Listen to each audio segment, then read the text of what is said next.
Hey guys, it's Alexander today. And I'm back here to do another video. So today I'll be doing the top 10 books I read from last year. So yeah, before I get into that, there's new things around here, or there are new things around here if you've been watching my old videos. First of all, there's a distracting circle in my glasses, which apparently is a bad thing in like video directing. But for the purposes of this video and for today, I hope it will do until I figure out a way to set everything up um, and not have the circles in my eyes. Also, there's a mic, which is a good and a bad thing. Good because I assume it would make this more listenable and like it would make me more audible. And bad because I think I live in a very noisy environment, and it just means this is going to pick up a lot of that background noise as well. I'm not entirely sure how much noise canceling this thing does, but hopefully it's bearable enough that it's listenable. Um, but yeah, I'll get into the video. So I was watching Cameron Scott's video about the top 10 books from last year. I'll link his channel. I'll drop a link to his channel in the description. And yeah, I thought I'd do same. Talk about the top 10 books I read in the year that kicked all our asses. Um, I read some pretty amazing books, some that aren't worth mentioning, but that's not what this video is about. This video is about the books that I loved from last year. And so, yeah, I'll stick to that. Let's get into them. Um, so yeah, before I jump in, unlike his, mine would be in order. So what that means is the first book I mentioned will be the list I liked from the bunch. Um, so yeah, so 10 would be the least favorite. Doesn't mean I didn't like it. I like it enough for it to be on this list. I read about, I think, maybe 25 books last year. Um, so I think if I could pick 10 from them, even the 10th one would be pretty good because I think all of them 25 were really good books. I mean, there were some duds, but you know, yeah, enough blabbering. But yeah, the 10th book is Brooklyn by Colm Toybin. Um, so I saw the movie when it came out a couple of years ago. I loved Saoirse Ronan in it. Did I pronounce her name well? Saoirse, Sar, you know what? I'm not sure. The Irish actor. I love her movies, and she was in it. And I remember seeing the movie and liking the movie a lot. And I later realized they had a book, and I always had it in mind to read. And last year was the year that I finally got around to it. And it follows the story of Eilish, an Irish girl who lives in Ireland and later migrates to America in the 50s. It explores themes of love, homesickness, and there's this theme of how sometimes we often leave important things unsaid. And there was a love triangle, sort of. I don't particularly like them because I've read a lot of books where they were done poorly, but I think it was done well enough in this book. Yeah, the book was really good. I would recommend it, not because I think it's the most interesting book ever. I just think it's something that you'd like if you like romance and love and stuff like that. But yeah, number 9, Dr. Jekyll and Mr. Hyde by Robert Louis Stevenson. Um, Now, this one was fun to read, mostly because it's a classic and I love reading classics. And I had read it a long time before, so I sort of remembered a bit of the plot, and but I couldn't remember the whole story. Um, but the thing about classics is, and famous stories too, I suppose, is because you almost always know a bit of the plot, it can ruin the experience you get from reading the book. because you're already spelt and there's no suspense. But I had that in mind going into this, but somehow it didn't seem to matter while reading this, which was why I enjoyed the book and why it's on this list. Um, the writing was really beautiful, and it's sort of a horror story about a really decent man who somehow makes himself a monster.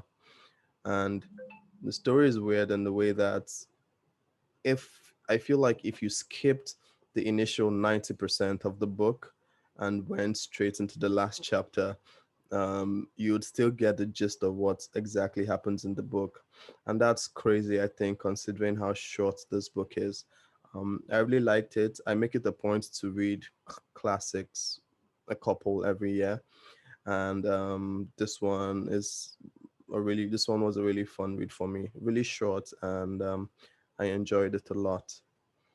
Number eight, Into the Water by Paula Hawkins. Um, I love a good thriller, and Paula Hawkins knows how to do these things. The story was focused on a small town that seemed to be plagued with women committing suicides. And what kicks this particular story off is the death of a character called Nell Abbott. And as the story progresses, we find that there might be more to this death. And the only problem I had with this story is that sometimes it was hard to keep up with characters because there were a lot of them. And later in the book, when you know who these characters are and their voices, it became easier to pick up, and the flow of the story was a lot easier to maintain at that point. But yeah, it was a bit rough at first. I really liked the story. The twists were really good. It's sort of like a whodunit, which I guess most thrillers are. Not all, but most thrillers are, or suspense thrillers. Sort of like a whodunit. So you're trying to figure out um, who did who did a certain thing and why they did what they did. And obviously, there are a couple of characters that you think could have done it, and almost always there's usually a twist, and the twist in this one was really good. So I did not see it coming. I did not see um, the reveal was really good. That's what I would say for the book. And yeah, I enjoyed it a lot. It was really long. Thrillers aren't usually, but this one was not too long. I can't remember how many pages, but I felt like it was a long book compared to a couple of other thrillers that I read. Yeah, I enjoyed it a lot. Seven, The Tales of Dunk and Egg. So I'm a big fan of George R. R. Martin and his A Song of Ice and Fire universe. Um, we've waited a couple years for Winds of Winter. Not even a couple years. It's been a million years at this point, and at this point, I don't think we're ever getting Winds of Winter. So yeah, I decided to console myself last year with reading one of the spin-off from his universe that I've been putting off for a long while. Well, I haven't really been putting it off. There are three books, and I had read just one, so I wanted to read all of them, but I don't know why I just read one when I did. So last year I decided I was going to read all three. The story is a spin-off of the A Song of Ice and Fire series, and it's based on the story of Sir Duncan the Tall and his squire Egg. Um, so yeah, what I reading it reminded me of how much I miss Westeros. All three books were really good, and I'm really happy I found the time to read them.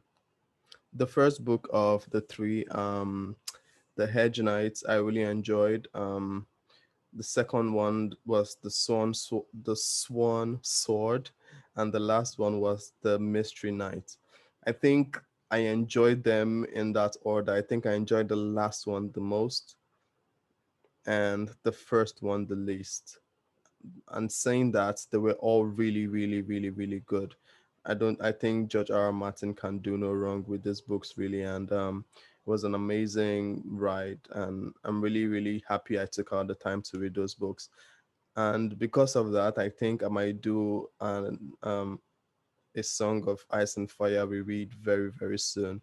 I really miss that world, and I can't wait to jump back in. Number six is Catch 22. So yeah, I've been hearing the phrase catch 22 all my life, and it basically means damned if you do and damned if you don't. But yeah, I knew it. The phrase came from a book, and I always wanted to read it. And yeah, last year was the year that I picked it up. So yeah, I'd say the book is like nothing I've ever read in terms of the way it was written. It's a really, really strange kind of book. It has a lot of humor, and it's absurd in a certain way, but it somehow still demands that you take it seriously. I would say that I think the weird thing about the story for me was the story in itself. The storyline seemed to be weird, and at some certain points, it almost felt like there was no storyline even. And I think, yeah, that was crazy. But I think where this book stands out is in the characters and the themes that it tries to explore, like war and the point of it all. And the characters, I think, were the major part of why I enjoyed this. The humor as well. Yeah, I think if you haven't read Catch 22 by now, you should find the time to read it. If the phrase was able to catch on and stay in the world for this long and everyone uses it, I think you should be, well, no, you shouldn't be, but well, I was curious enough to want to know where and how the phrase came about. And yeah, I read Catch 22. Number five, The Color of Magic. I've dropped a couple of reviews of Discworld books this year, but it all began with this book. This is the first in chronological order in the Discworld universe. And for someone who loves fantasy stories as much as I do, I think I joined the party late with this one. But yeah, better late than never. These books are extremely hilarious, and I think the best part of this book is the work Terry Pratchett does with satire, the themes, and how he explores them. He makes you laugh at some of the crazy things we do as humans. And the idea behind the world, if you don't know anything about Discworld, is it's a disc standing on the back of four elephants, and those elephants are on the back of a giant turtle. Really absurd, but yeah, it was executed really well with the help of some amazing characters. 100% recommend The Color of Magic and Discworld. There are about, I think, 40 something books in the entire series. I do plan to read all of them. I don't know if I'll read all of them this year, but I think I'm in the fourth book at this point. And so far, I've loved all of them, some more than others, but yeah, they're really, really, really good books. Number four, Cat's Cradle by Kurt Vonnegut. So if I had to make a top five list of my favorite authors, I think I'd definitely have Vonnegut in there. And this book, just like Slaughterhouse Five, which was the first Vonnegut book I read, um, it just proves why he has to be in there. Um, it's a crazy book, almost as crazy in the same way as Catch 22 is, which I don't know why the classics all have this crazy feel to them. But yeah, he explores themes of science, religion, and technology, especially how religion as an idea is really, really crazy.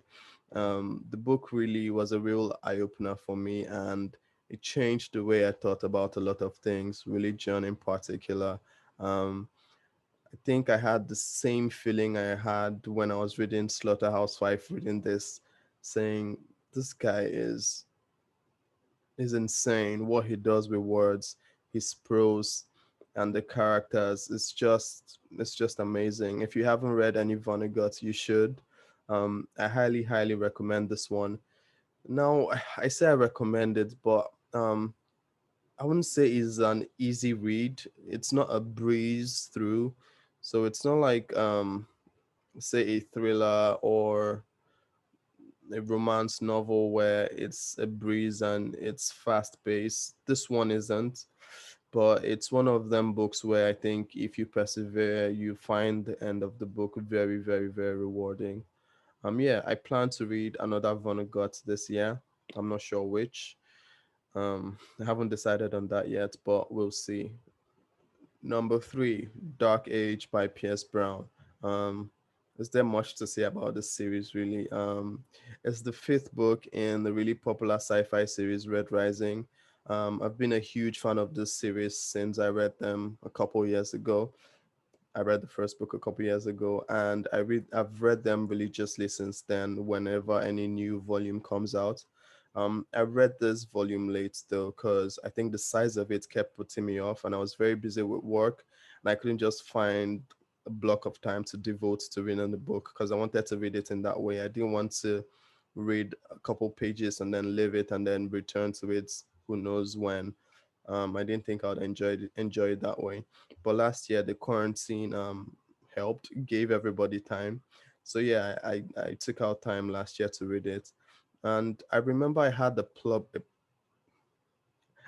problem reading the book, and the problem was it's been so long since I read the prequels that, especially Iron Gold, which was the one before this, that I couldn't quite remember where everyone was and why they were doing some of the things that they were doing. But after a while and a few Google searches, I was able to update my cache, and I was back into the flow again. This book was really dark. While I think the earlier books seemed YA-ish, this one I think can't be described as YA. It's it's definitely adult fiction, adult sci-fi fiction at this point. These books don't hold back when it comes to death counts. Yeah, this death counts runs in the millions, which is really crazy. I know what I expect when I pick these books up, and this one definitely did not disappoint. Number two, Battleground by Jim Butcher. Definitely one of my favorite fantasy series of all time. Um, so there were two releases from the series last year, Peace Talks and Battleground, and I loved both of them. And because I read them back to back, it felt like I was reading one giant monolith of a book. However, Battleground took the cake for me. The story is what exactly the title says it is. It's just one epic battleground. And the book is essentially 400 pages of war, magic, explosions, heartbreak, death, victories, failures, all the things that you come to associate with war. But not just that, it comes packed with what I feel like the Dresden Files represent at this point, which is the heart of the characters and the characters themselves and what they feel, all their emotions are packed into those 400 pages. It was a ride that I really, really enjoyed. And I don't know, it was great. Maybe I love this book so much because I think after reading about 20 books in the series right now, including spin offs and short stories, I think I'm very emotionally invested in these characters. But what can I say? It was reading it was one of the highlights of last year for me. And last but definitely not the least, drum roll, no drum roll. Anyways, The Trouble with Peace by Joe Abercrombie. Abercrombie. Yeah, I hope I pronounced it right. My favorite author, and I can't pronounce his name. Anyways, it's he's my favorite author, and this book, I mean, I would say is my favorite series. The First Law, but I don't know. I feel differently about these things every day. But yeah, this is the second book in the Age of Madness series and the ninth in the First Law world. I can't say enough about those books. It's grimdark fantasy, so it's probably not for everyone. Also, I won't go into the plot because I don't know there's any way to do that, to say the plot of this book without giving spoilers about the entire series. But yeah, There are so many themes explored in this book: conspiracy, betrayal, war, just like Battleground. There's a big war set piece in this book, not as big as the one in Battleground, but this book was a lot about war. And there was more about the prequels to war, how war affects the people, and the sequels, and what happens after war to the people that were involved with the war, making decisions that they can't go back on. Um, but yeah, if you've read any Abercrombie book, um, what I think or what I believe will stand out to you is the characters. His work with characters is amazing, and it's something that shines brightly in this book. The characters are so real that you empathize with them, even if you do not necessarily agree with the decisions that they make and the choices that they choose to make. Um, but yeah, the character work is amazing, and there are lots and lots and lots of them in this book. I can't wait for the next in the series, which is supposed to um, drop sometime late this year. Who knows? I hope so. Um, but yeah, The Trouble with Peace was my favorite book from last year. Yeah, so I've run down from 10 to 1. And yeah, those are the favorite books or my favorite books from last year. Um, Hopefully, I read better books this year. Not that those ones were dull, but it's always nice to step up.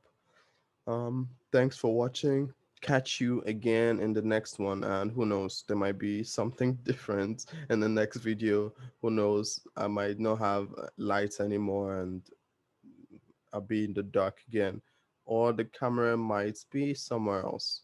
I'm tinkering with these things. But anyways, see you next time.